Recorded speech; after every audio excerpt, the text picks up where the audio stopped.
Indra Bekti belum move on, langitkan doa agar bisa rujuk dengan Aldila Jelita. Indra Bekti belakangan mengutarakan harapan dan doanya yang berharap bisa kembali dengan Aldila Jelita.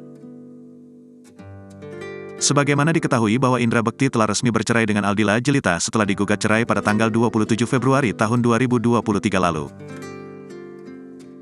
Setelah 4 bulan berpisah, Indra Bekti mendadak menyampaikan bahwa dirinya ingin kembali bersama sang mantan. Sang presenter bahkan secara belak-belakan melayangkan doanya di depan awal media seakan memang belum move on dari hubungan rumah tangganya yang telah kandas.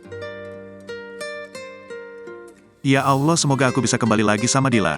Kita semua sedang berusaha gitu, mudah-mudahan diberikan jalan kalau memang Allah kasih jalan kita bisa kembali lagi, ucap Indra Bekti dikutip dari YouTube Intens Investigasi, Selasa, tanggal 20 Juni tahun 2023.